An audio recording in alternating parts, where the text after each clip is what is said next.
దేవునికి స్తోత్రం. మన ప్రభువును రక్షకుడైన యేసుక్రీస్తు వారి నామంలో అందరికీ ఉదయకాల శుభములు తెలియజేయుచున్నాను.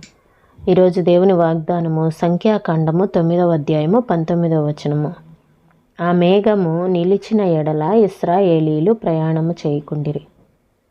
ఇక్కడ సంఖ్యాకాండము 9వ అధ్యాయము 19వ వచనము ఇంకా మనం పైకి చూసుకున్నట్లయితే 15, 16, 17, 18 ఈ వచనాల్లో చూసుకున్నట్లయితే ఇశ్రాయేలీలు ప్రజలు మేఘము ఎక్కడైతే నిలిచిపోయిందో వాళ్ళు కూడా అక్కడ నిలిచారు. అదేవిధంగా ఆ మేఘము ఎప్పుడైతే ముందుకు కదులుతూ ఉందో, ముందుకు సాగిపోతుందో అప్పుడు వాళ్ళు వాళ్ళ యొక్క గుడారములను తీసివేసి వాళ్ళు కూడా ప్రయాణం చేయటం సాగించారు. ఆ మేఘము ఎక్కువ రోజులు ఎక్కడైతే ఉందో వాళ్ళు కూడా బహుదినములు అక్కడే ఉండిపోయారు. ఆ విధంగా మేఘము కదులుతూ ఉన్నప్పుడు వాళ్ళు కదులుతూ ఉన్నారు. అయితే ఈ విషయాన్ని కనుక మనము ఆత్మీయంగా తీసుకున్నట్లయితే ఇదేంటంటే విధేయతకు పరీక్ష అన్నమాట. అంటే గుడారాలను వాళ్ళు పీకేసుకోవటం అదంతా బాగానే ఉంటుంది. ముందుకు సాగుతుంటే మేఘము ముందుకు సాగుతుంటే దాని వెంట నడిచిపోవటము అది చాలా బాగుంటుంది. ఎందుకంటే వాళ్ళ గుడారాలను తీసుకువేసుకోవటము, అలాగే మేఘం కదిలినప్పుడు వాళ్ళు కదులుతూ వెళ్ళటం ఇదంతా బాగుంటుంది. ఏంటంటే ఇదంతా ఒక మార్పు, ఒక చోట నుండి మరొక చోటుకు ప్రయాణం చేయటం, అలా కదలటం ఇదంతా ఒక మార్పు. అయితే ఈ మార్పు అనేది ఎప్పుడు ఎలా ఉంటుందంటే మనకి ఆహ్లాదకరంగానే ఉంటుంది. ఎందుకంటే వాళ్ళు ఒక ప్రదేశాన్ని విడిచి మరో ప్రదేశానికి వెళ్ళటం, కొత్త ప్రదేశాలను చూడటము, ప్రకృతి సౌందర్యము ఇదంతా బాగుంటుంది. కానీ ఒక చోట ఉన్న చోటని ఎక్కువ రోజులు ఉండిపోవాలి అంటే చాలా కష్టంగా ఉంటుంది. అలానే మన జీవితాల్లో కూడా మనము ప్రభు కోసం ఓపికతో కనిపెట్టేదానికి బదులు మనము ఎక్కువగా కదులుతూ ఉండాలని, అలానే మన పరిస్థితులు, మన యొక్క సమస్యలు త్వరగా దేవుడు ముందుకు తీసుకెళ్ళాలని, సమస్యల్లో నుంచి బాధల్లో నుంచి ప్రభు మనల్ని విడిపించాలని మనం అనుకుంటూ ఉంటాము. అయితే ఏ విషయమైనా మనకి వెంటనే అనుకోగానే జరిగిపోవాలని, అంటే సమయం తీసుకోకుండా త్వరగా అయిపోవాలని మనము అనుకుంటూ ఉంటాం. కానీ ప్రభు ఏమంటూ ఉంటారంటే ఓపికతో కనిపెట్టమని చెప్తూ ఉంటారు. కీర్తనాకారుడు ఏమన్నారంటే దేవుని వాక్యంలో ఆయన నా మొరను చెవినిచ్చి ఆలకించాడు. దేవుడు మన ప్రార్థనని ఆలకించట్లేదేమో, వినట్లేదేమో, ఈ సమస్యలు ఇంతే ఉన్నాయి, రోజులు తరబడి ఇలాగే గడిచిపోతుంది, సంవత్సరాలు ఇలానే ఈ సమస్య ఉండిపోయింది అని మనం అనుకుంటూ ఉంటాము.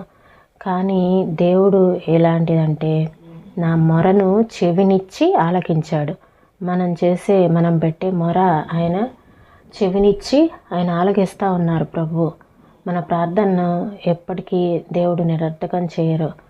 ఎందుకంటే దేవుని సన్నిధిలో మనం ఓపికతో నిలిచి కనిపెట్టడం అనేది చాలా గొప్ప విషయం. అయితే ఈ నేటి దినాల్లో ఏంటంటే మనం ఓపికతో కనిపెట్టడానికి బదులు ఇశ్రాయేలీలు ఏ విధంగా అయితే వాళ్ళు మార్పును కోరుకున్నారో అలానే మనం కూడా ఎక్కువసార్లు మార్పును కోరుకుంటూ ఉంటాము.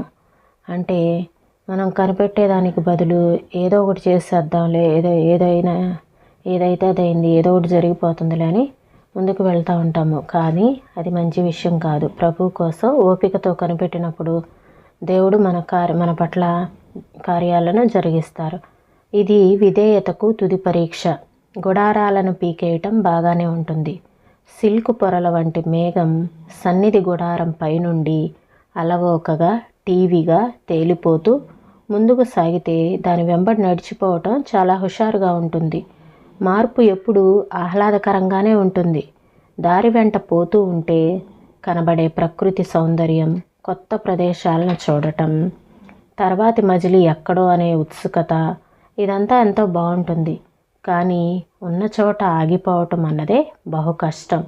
ఆ ఉన్న ప్రదేశం గాలి గంతా లేకుండా ఉన్నా, సదుపాయాలేమీ లేకుండా ఉన్నా, ఒంటికి ఎంత సరిపడకున్నా, అది మన సహనాన్ని ఎంత పరీక్షించినా ప్రమాదానికి ఎంత చేరువైనా అక్కడే తిష్ట వేసుకొని కూర్చోవటం తప్ప గత్యంతరం లేదు.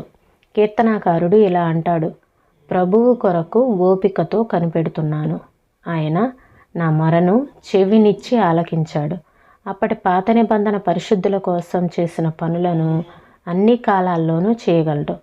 కానీ దేవుడు మనలను కొంతకాలం ఎదురు చూస్తూ ఉండనిస్తాడు. హడలగొట్టే శత్రువులకు ముఖాముఖిగా కంగారు పెట్టే పరిస్థితుల్లో ఆపదలు చుట్టుముట్టినప్పుడు మనలను అక్కడే ఉండమంటాడు. అయితే మనం వెళ్ళిపోవాలి, గుడారాలను ఎత్తివేయాలి. ఇప్పటికే సర్వనాశనం అయిపోయేంతలా బాధలు పడి ఉన్నాం. ఈ వడగాలిని మంటలను విడిచిపెట్టి పచ్చిక బయళ్లను నదీ జలాలను వెతుక్కుంటూ వెళ్ళవలసిన సమయం వచ్చింది కదా. దేవుని దగ్గర నుంచి ఏ ఉలుకు పలుకు లేదు. మేఘం కదలటం లేదు. మనం కదలటానికి వీల్లేదు. అయితే మన్నా, రాతిలో నుండి నీళ్లు, ఆశ్రయం, రక్షణ మనతో ఉన్నాయి. దేవుడు తన సన్నిధిని మనతో ఉంచకుండా, మన అనుదిన అవసరాలను తీర్చకుండా ఎక్కడా మనల్ని ఆగిపోమ్మని చెప్పడు. యువకుల్లారా, తొందరపడి మార్పు కోసం పరిగెత్తకండి. దైవ సేవకుల్లారా, మీరున్న చోటే నిలిచి ఉండండి. మేఘం కదిలేదాకా మీరు కదలటానికి వీల్లేదు. ఆయన తనకు ఇష్టమైనప్పుడు మీకు అనుమతిస్తాడు. చతికిలబడి ఉన్నాను, లేచి పరిగెత్తాలని కంగారు. కోరుకున్న చోటు వేరే ఉంది. అయితే అంతకన్నా ఆయనపై ఆధారపడాలని ఉంది. నా కుమారి, కదలకు. అన్యులు నశిస్తున్నారు, నేనేమీ చేయలేకున్నాను. వాళ్ళని చేరాలనుంది, కానీ దేవునిపై ఆధారపడాల్సి ఉంది. పొందటం మంచిది, ఇవ్వటం మరీ మంచిది.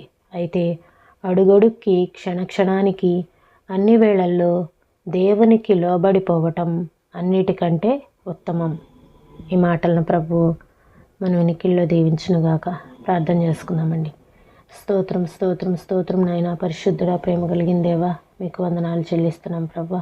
ఇశ్రాయేలీలు ప్రజలు మేఘము కదిలినప్పుడు వాళ్ళు కదులుతూ ఉన్నారు. మేఘం ఆగిపోయినప్పుడు వాళ్ళు అక్కడే గుడారాలను వేసుకొని ఉన్నారు. అయితే ప్రభా, మా జీవితాలలో దేవా, మీరు మా మొరకు చెవినిచ్చి ఆలకించే దేవుడు. దేవా, మీకోసం మేము ఓపికగా, అంటే మాకు జరగవలసిన కార్యాల కోసం మేము ఓపికగా ఎదురు చూస్తూ ఉండమని మీరు సెలవిస్తూ ఉన్నారు ప్రభా. అయితే పరిస్థితులు ఎలా ఉన్నప్పటికీ కంగారు పెట్టే పరిస్థితులు, ఆపదలు చుట్టుముట్టినప్పుడు దేవా నా తండ్రి, మేము ఆగిపోవటము, ఉన్న చోటనే కనిపెట్టడం మాకు చాలాసార్లు కష్టమైపోతూ ఉంటుంది. కానీ ప్రభా, మీరు నా తండ్రి నాయన మాతో సెలవిచ్చే మాట ఏంటంటే ఓపికతో కనిపెట్టమంటున్నారు. అవును తండ్రి, ఓపికతో కనిపెట్టేటువంటి శక్తిని మాకు అనుగ్రహించండి ప్రభా. సహాయం చేయమని అడుగుచున్నాను తండ్రి. నీకు స్తోత్రములు నాయన. అయ్యా, మార్పు కోసం పరిగెత్తి యవనస్తులు ఎంతోమంది దేవా, మార్పు కోసం పరిగెత్తి వారి జీవితాలను నరకప్రాయం చేసుకుంటున్నారు ప్రభా. అటువంటి వారిని మీరు జ్ఞాపకం చేసుకోనండి తండ్రి. దేవా, నీకు స్తోత్రాలు చెల్లిస్తున్నాను తండ్రి. అయ్యా నా దేవా, అన్ని వేళల్లో నా తండ్రి నీకు లోబడిపోయే మనస్సును మాకు అనుగ్రహించండి ప్రభా.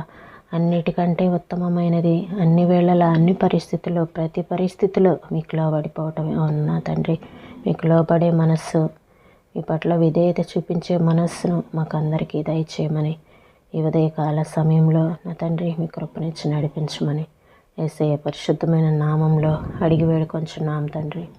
ఆమేన్.